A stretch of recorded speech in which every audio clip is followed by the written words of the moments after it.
Does writing a single blog post take upwards of 2, 3, or even 4 hours? Are you overwhelmed by the idea of adding yet another content medium to your list, whether you're already podcasting and you're thinking of adding YouTube, or you're already on YouTube but now you want a blog? If any of that is overwhelming or exhausting, this is the right video for you. We're going to talk about how to repurpose your content across mediums, across platforms, so you can get in front of as many of your ideal clients or customers as you possibly can.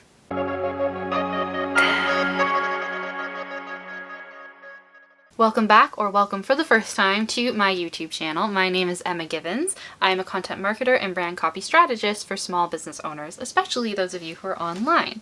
And if you love videos about content marketing, copywriting, mental health, entrepreneurship, those are my areas of expertise, and I would love if you join the community by hitting that subscribe button and the little notification bell to actually make sure you see all the notifications coming your way. So when deciding to repurpose content, there's probably one initial decision that's most helpful to start with. Do we repurpose content, or are we outsourcing content creation? And essentially, for me, the decision comes down to two things. One, what kind of budget do you have for outsourcing? And two, do you like creating that kind of content? And with that answer, obviously you need a little bit of a budget. You're probably bringing in plenty of eyes already to your products, services, whatever it is that you sell. And you now have a little bit of extra income to put back into the content marketing so you can get more visibility and keep growing, right? So that's when you might outsource a content marketing piece. But if you like to do that type of content creation, then you don't want to outsource it. We want to find a way for you to maintain ownership over it and for you to keep enjoying it. So, and if you absolutely hate it, even if like filming a YouTube video is miserable for you and even if you could outsource the editing, it still wouldn't feel worth it to you, then just leave those out. But if it's something you enjoy doing, I wouldn't outsource it. I would try and find a way to do it yourself. And the way to do it yourself is by repurposing. So maybe you'd love to start a podcast, but you just don't see how you could possibly have time to do it on top of the work that you do, plus the fact that you're already blogging and you're already posting on social media a few times a week. If that is what you're concerned about, we're going to come up with a solution for you right here, right now, and that is repurposing. Another way to tell if repurposing is a good solution for you is to tell me if you resonate with any of these 3 following sentences. 1, I hate working so many hours just to feel like I'm catching up with my business. I want to spend my evenings with family instead. 2, I want to take control of my lifestyle. I'm always trading time for money, sometimes not even enough money for the effort. Or 3, I need a website that speaks and sells for me while I sleep. So if those are resonant, then repurposing is the key, right? So what is repurposing? Repurposing, at least the way I define it, is starting with a piece of hero content. And that would basically be the first piece of content, the type you like making the best, the type that's easiest. So for me, that's a blog post. So a blog post would be my hero content. And then repurposing is taking that blog post and reforming it and making it other types of content. So we're going to go into detail in terms of how you repurpose with a blog post as your hero, with a podcast episode as your hero, a video as your hero, and social media as your heroes in different videos. But suffice it to say that you can start with that one piece and either use it as a script for a video or tear it apart into smaller chunks and use those as captions. There's lots of ways that you can use your first hero piece across mediums, whether it's audio, visual, or written as well. And there are 2 really big benefits to repurposing. First is that you position yourself as an expert online. So even if you have a local business, like let's say that you are a local florist, maybe some people in your neighborhood don't know you exist unless they actually cross in front of your flower shop. If they go on a different route to come home, if they're not really out and about kind of people who have maybe a dog and actually walk in circles around the neighborhood, maybe they don't realize that so close to them is this amazing florist. And they might Google search to see, okay, is there someone better than the people on Main Street because last time the flowers were wilted? Well, you need to be online for them to find you, or you might even need to be on Instagram for them to find you. A lot of people these days would type in something like flowers Etobicoke, my neighborhood in Toronto, for example, and that might be how they find you. So wherever your ideal clients are, you want to be, and at the very least that means having a website, but on top of that, you want it to be a website that's easy to find. So the other way that you position yourself as an expert is by making sure you're getting seen for the expert content you're putting out online, and that is usually by using really good SEO best practices. By creating plenty of content across platforms as well, you're going to boost how visible you are in general. So let's say someone types into Google flower shop Etobicoke. Well, if you've created blog posts and they're SEO friendly, and you also have a Facebook page for your business and perhaps a LinkedIn page for your business, depending on what makes the most sense, depending on where your clients are, then even if your website doesn't rank super high, because maybe you're competing with people who've been putting out content for a long time, so they show up at the top of a Google search. Well, maybe your flower shop will still show up really high because, especially if they know your name and they can type it in, your LinkedIn or your Facebook page is going to show up at the top of the page. So if you look for me, for example, Emma Givens, you'll see my website, but you will also see my LinkedIn and my Instagram and probably my Facebooks. I believe all of them show up on the first page of results because those major platforms have the power to show up at the top of a page.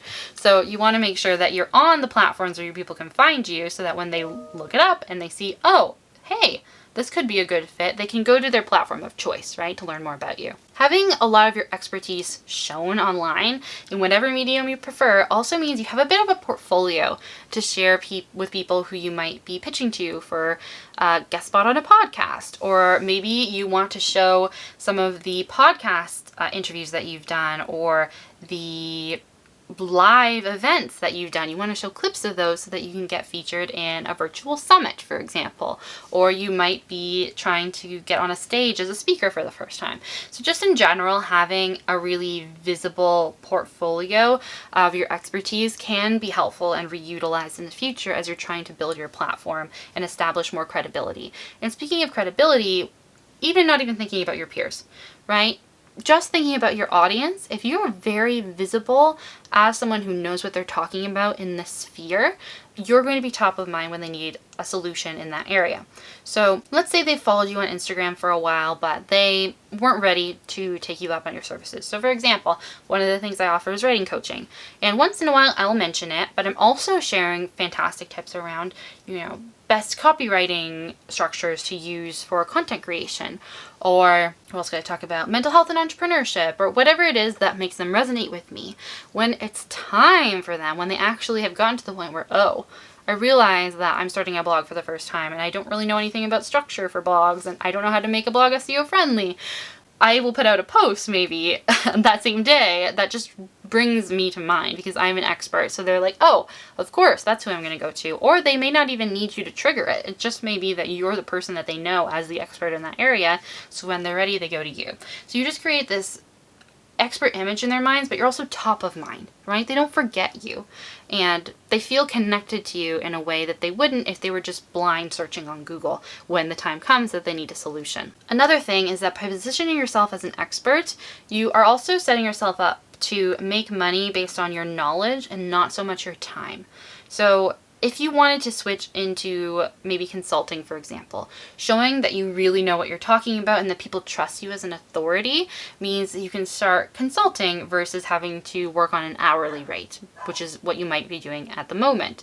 So you can start charging half-day rates or day rates for consulting versus charging by hour to actually perform a service for someone. So keep that in mind as well if you're transitioning into any sort of consulting role, or perhaps you want to transition from done for you services or product creation to also being a speaker or some sort of thought leader, right? You need to look like an expert online by putting out consistent content. And repurposing content means that you can do that across the board more consistently. And that's what we're going to talk about now. So the second benefit to repurposing content on a consistent basis is that your content is going to do the hard work for you so that you don't have to. Right? So if you have a hero piece of content, that very first piece of content where everything else stems from, so for me, a blog post, and then you turn that same blog post into 4 social media posts. So I kind of crop it into 4 different chunks. Maybe there's a quote I really like in one section, a couple bullet points I like in another section, a really strong standalone paragraph in another section, I can turn those into different captions for social media. What I can also do with that same blog post is use that as the basis of a podcast script, right? And I could film myself while I'm recording the podcast. So I have both a video and a podcast episode now. I also had the social media post plus the original blog post, right? And in future videos, we're going to talk about how you start with a video, or you start with a podcast, or you start with a blog post, or you start with social media. But for now, suffice it to say that if you just pick one hero and then you turn it into other types of content, that one time that you researched and that one time that you created a structure, it's going to keep working for you throughout all the other platforms as well. So you're not kind of going month to month thinking, oh, when was the last time I talked about this? But I only did a podcast episode on it. I haven't talked about it on social media yet. And it also becomes disjointed, right? Whereas if you have kind of a theme every week or two, right, where you create your podcast episode, that's the hero, let's say. And that means that that week on your podcast, that is obviously the topic that comes out. That's also the main topic you're sharing about on social media that week. Then it just creates this kind of consistent content theme that you can roll with at a given time, right? And then you can repeat that content theme either by reviving an old caption and kind of sharing it now, or tweaking it and sharing it again. And it also becomes almost like a library for you to select from, right? So if you're being really intentional about the topics you choose and stretching them as far as they can go at any given time, it means that you can provide these educational resources on an ongoing basis. So let's say someone sends you an Instagram message asking you how to do this. You can say, oh, that's a great question. I actually did a podcast about this a couple of weeks ago. Let me send you the link. That gives you that option, right? Or you could prefer to send them to your blog post so they end up on your website, right? So whatever medium is the easiest to reshare it in. And then you're not constantly trying to custom answer people all the time, but you're still giving them value and expertise and having gratitude that you've started a conversation together. You can always take that and ask, like, hey, what did you think about it? Or how do you think that's going to affect your business right now? Or just keep the conversation going, and who knows, that might lead to a sales call. So having a library of content to go with is really helpful in that capacity as well. You also might be able to make passive income. Now, I wouldn't make this a primary focus, especially if you are a business owner, right? But it doesn't hurt to think about as an option. So passive income could be things like if your YouTube channel is an important content marketing medium for you and it grows to a reasonable size where you can monetize it, okay, why not do that? It's not interfering in any way with you sharing your offers. It's not even like taking on a sponsorship for a brand like influencers would do. Now, I'm not saying you could never do that. Depending on your model, it might work. But simply monetizing your channel is just a little bit of passive income that in no way competes. You can still talk about your own business or create valuable content around something you're an expert in, so that for the right person who knows, oh, this is the expert that I need, they'll follow like a link in your bio to go work with you or to buy one of your products, something like that. So that could be an additional thing to keep in mind, right? Especially YouTube and podcasts.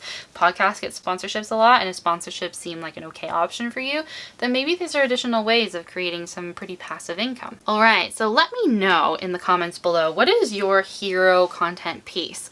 And depending on that, we may adjust the schedule of the next videos that we're releasing, which will go into how to start with a video, a podcast, a blog post, or a social media post, and turn it into the other types of content. So we're really going to do an in-depth repurposing series, but drop in the comments below, do you start with video? Do you start with podcast? Do you start with a blog post? Do you start with social? And then we can release them in an order that's going to be most helpful for you. You really do drive the content here. It's about creating content that helps you to build your business. All right, if you like this video, please give it a thumbs up, subscribe, hit the notification bell so you never miss a video, and I will look forward to seeing you again here on YouTube.